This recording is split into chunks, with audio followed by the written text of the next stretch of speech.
Είναι πρωί Τετάρτης και βρισκόμαστε στο κέντρο της Αθήνας.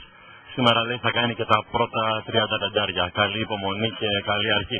Πάμε όμως τώρα να συναντήσουμε ένα ακόμα από τα πολύ υποσχόμενα ελληνικά συγκροτήματα. Πολλά υποσχόμενα ελληνικά συγκροτήματα. Είναι οι Bliss, οι πιο πολλοί από εσάς, ίσως να τους θυμόσαστε από το opening act που είχαν κάνει στην συναυλία των Faith No More πριν από 2 περίπου χρόνια. Πάμε όμως μέσα να δούμε τα παιδιά.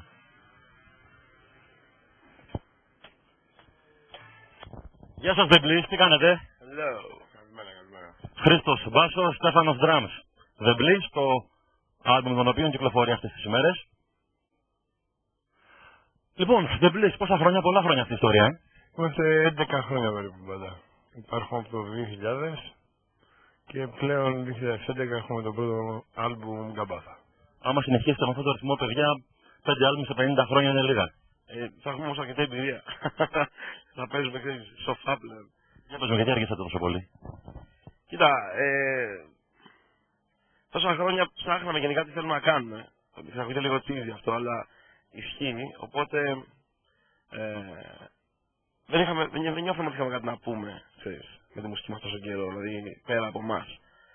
Όταν φτάνει σε αυτό το σημείο, το παιδί μου πες ότι τώρα θέλω να καταγραφεί αυτό στην ιστορία, ξέρεις, λογικά, τότε είναι η στιγμή που πας και καλά στο άλμπουμ, ας πούμε, που γραφείς. Οπότε ήταν αυτή η στιγμή για μας πλέον. Ποιος είναι ο σκοπός των The Bliss, ποιο είναι το νόημα, όταν ξεκινήσατε να δημιουργήσετε αυτό το συγκρότημα, τι θέλατε να κάνετε? Καλά, προφανώς όσο μεγαλώνεις, ήταν ξεκινάς μια μπάντα στα 16, ο σκοπός είναι να γίνεις rockstar, ξέρεις. Κάποια στιγμή αυτό αρχίζει και λιώνει, σαν βούτυρο. Οπότε προσπαθείς απλά να περάσεις τη μουσική σου σε 5-10 ανθρώπους. Αυτοί οι 5-10 γίνονται 20-30 και πάμε σε αυτό το στάδιο ακόμα. Αλλά θέλουμε απλά να μπορέσουμε κάποια στιγμή να συντηρούμε τις ζωές μας από αυτό και να μπορούμε να έχουμε αρκετή έμπνευση ώστε να γράφουμε και άλλα άλμπουμ. Δηλαδή είναι πολύ μικρό το profile, ας πούμε, των ονείρων που έχουμε. Πιστεύω ότι η ελληνική πραγματικότητα μπορεί να βοηθήσει να γίνει κάτι τέτοιο? Καθόλου. Είναι ότι κάθε μπάντα που αξίζει να κάνει οτιδήποτε, underground και μη, θα πρέπει απλά να βγει έξω από την Ελλάδα. Bliss, το άλμπουμ των οποίων κυκλοφορεί αυτές τις μέρες. Παιδιά, θέλω να πιστεύω ότι το δείχνω σωστά. Αυτό είναι το εξώφυλλο και αυτό είναι το πιστόφυλλο, έτσι. Μάλιστα. Λοιπόν, Γκαμπάθα, τι ακριβώς είναι αυτό? Γκαμπάθα, καλύτερα να πει ο Στέφανος γι' αυτό. Λοιπόν, πρόκειται από την αραμαϊκή λέξη γαβαθά, όπου είναι η τοποθεσία στην οποία παλιά κάθονταν οι βασιλιάδες και έδιναν τα παραγγέλματα όπως ο Πόντιος Πιλάτος, ποιος θα εκτελεστεί, ποιος θα σταυρωθεί κτλ. Αυτό το ύψωμα λοιπόν, το πέτρινο, λέγονταν γαβαθά. Στα αγγλικά γκάμπαθα, το σωστό, και το κόνσεπτ ακολούθησε βάσει αυτού, ας πούμε. Μάλιστα. Αυτό το οποίο έχει ιδιαίτερο ενδιαφέρον στην μουσική των The Bliss, η οποία ακούγοντας το CD κάποιος μπορεί να διαπιστώσει πως είναι ιδιαίτερα απαιτητική, είναι, παιδιά, τα πολύ μεγάλα σε διάρκεια τραγούδια. Νομίζω πως πέρα από κάποια τερλούδια, από εκεί και πέρα έχουμε ένα μέσο όρο διάρκειας 7-8 λεπτά. Αρκετά ρίσκι αυτό, έτσι, ρηψοκίνδυνο. Είναι στο κλασικό ότι όταν γράψεις ένα κομμάτι και στρώνεις και συνθέτεις, νιώθεις ότι δεν τελειώνει, δεν μπορεί να τελειώσει. Δεν είναι έτοιμο να τελειώσει. Οπότε έχουμε μια φιλοσοφία στα μπάντα ότι, παιδί μου, αυτό είναι, καταλαβαίνεις. Και όποιος το ακούσει. Απλά αυτό είναι αυτό που βγάζουμε από μέσα μας και όσοι γουστάρουν θα το πάρουν. Όσοι δεν το έχουν να το εισπράξουν, ας πούμε, οκ. Και πάλι respect. Χρήστο, τι ακούνε οι The Bliss στο σπίτι τους? Οι The Bliss στο σπίτι τους. Γενικά και οι τρεις ακούμε διαφορετικά πράγματα, το οποίο είναι καλό και σαν Bliss. Συνδυάζεται όλο αυτό. Γενικά τα πάντα, δηλαδή από ηλεκτρονική μουσική μέχρι black metal. Σχεδόν τα πάντα εκτός από ελληνικά. Εκτός από ελληνικά μεν, αλλά από την άλλη βλέπω πως και στο single, στο βίντεο το οποίο θα δούμε σε λίγο, υπάρχει μέσα συμμετοχή οργάνων όπως είναι το Νταούλι και η Λύρα. Τι είδους πρωτοβουλία είναι αυτή? Γράψαμε αυτό το κομμάτι, το Ζαμπουκλέτσκα, το οποίο έχει και το βίντεο, ας πούμε, το βίντεο κλιπ. Και είχε έναν.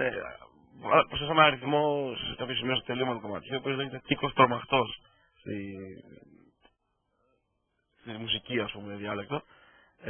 Είναι ποντιακός ρυθμός, παραδοσιακός, και όταν το φτιάξαμε αυτό το κομμάτι, όλοι ακούγαμε λύρες σε αυτό το σημείο. Δηλαδή, θέλαμε λύρες, το ακούγαμε ήδη στην πρόβα. Και βρήκαμε τους κατάλληλους ανθρώπους, γράψαμε τις λύρες, γράψαμε τα ταούλια και βγήκε αυτό το κομμάτι που έχετε ακούσει. Ξέρεις, ταπεινή μου άποψη είναι πως αυτός ο πειραματισμός με τις λύρες και με τα νταούλια θα μπορούσε να οδηγήσει την μουσική των The Bliss σε ένα παραπάνω επίπεδο. Θα μπορούσε να σας δώσει ένα έξτρα χρώμα. Σκέφτεστε να το ενσωματώσετε πιο πολύ στην μουσική σας στο μέλλον? Προς το παρόν σκεφτόμαστε το γκάμπαθα και την προώθηση αυτού. Αργότερα, όταν ξεκινήσουμε πάλι να βγάζουμε καινούργια κομμάτια, θα το σκεφτούμε σίγουρα. Ο δίσκος, παιδιά, κυκλοφόρησε πριν από πόσο καιρό?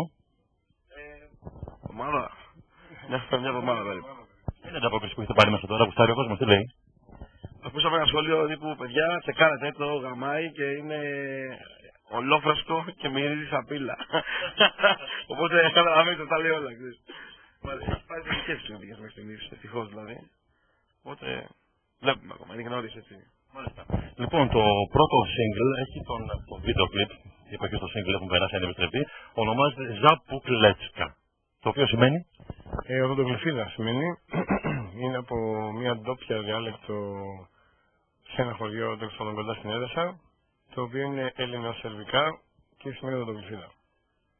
Πώς προέκυψε αυτό το τίτλο τραγούδι των The Bliss?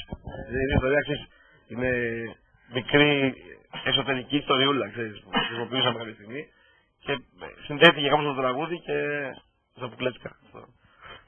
Το βίντεο που έχετε κάνει για το Ζαπουκλέτσκα έχει ιδιαίτερο ενδιαφέρον, γιατί είναι ένα βίντεο στο οποίο ξέρεις, συνήθως βλέπουμε performance, βλέπουμε την μπάντα να παίζει. Εσείς αποφασίσετε να κάνετε μια, επιτρέψτε μου να το πω, ταινία μικρού μήκους με ξεκάθαρα νοήματα. Για πες μου λίγο γι' αυτό. Λοιπόν, κοίταξε να δεις. Θέλαμε να συνδυάσουμε το παραδοσιακό στοιχείο, όπου βάλαμε το γλέντι, όπως θα δούμε και σε λίγο, στο τελείωμα του κομματιού. Έχει μια... Είναι επηρεασμένο το όλο σενάριο από το τι ζούμε αυτή τη στιγμή σαν ανθρωπότητα γενικά. Που σημαίνει ότι όλοι παλεύουμε με το μέσα μας. Με τις λεμαργίες μας, με τα πάθη μας. Αυτό είναι το κόνσεπτ του άλμπουμ. Και προσπαθούσαμε να το δώσουμε μια ονειρική διάσταση. Είναι σαν βλέπει όνειρο ουσιαστικά το άλμπουμ, το βίντεο. Οπότε αυτό δηλαδή πιστεύω εισπράττει. Και έχει αυτή την αισθητική, το όνειρο, ξέρεις. Σαν όνειρο. Οκ, παιδιά, ευχαριστώ πάρα πολύ που ήσασταν στο TV War σήμερα μαζί μας. Λοιπόν, εμείς πάμε να δούμε τους The Bliss, το άλμπουμ τους Γκάμπαθα. Μόλις κυκλοφόρησε και το βίντεο είναι για το Ζαπουκλέτσκα, ελπίζω να το λέω σωστά.